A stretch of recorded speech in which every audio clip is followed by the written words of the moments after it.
দর্শক, যশোর থেকে খুলনা যাচ্ছে এনসিপির পদযাত্রা। সেখানে আছেন আমাদের সহকর্মী আশরাফুল ইসলাম নূর। নূর, এনসিপির পদযাত্রা ও পথসভা নিয়ে খুলনার প্রস্তুতির বিস্তারিত জানাবেন আমাদের।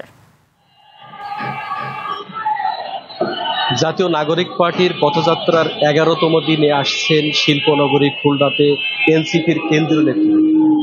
ইতিমধ্যেই কিন্তু প্রস্তুত করা হয়েছে নগরীর শিববাড়ি মোড়ে তাদের অস্থায়ী পথযাত্রার মঞ্চ।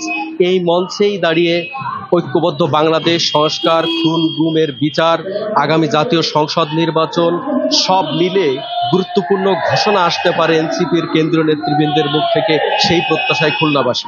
ইতিমধ্যেই আমি আপনাদেরকে দেখাচ্ছি খুলনার শিববাড়ি মোড়ে কিন্তু জমায়েত হতে শুরু করেছে জাতীয় নাগরিক পার্টির এই খুলনা অঞ্চলের নেতাকর্মীরা।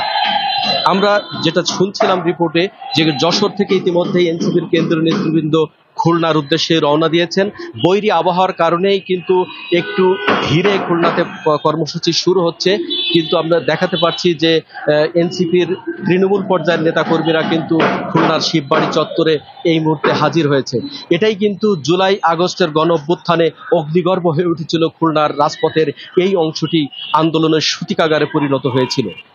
খুলনার শিল্পনগরীকে কেন্দ্র করে আগামী নির্বাচন, সংস্কার, খুন গুম এবং ফ্যাসিস্ট শেখ হাসিনার বিচার নিশ্চিত করার জন্য সংস্কারের যে দাবি এবং সংবিধান সংস্কারের যে দাবি প্রস্তাব নিয়ে দেশবাসীর কাছে এনসিপির কেন্দ্রীয় নেতৃবৃন্দ যাচ্ছেন, সেটি দেখার অপেক্ষায় খুলনাবাসী।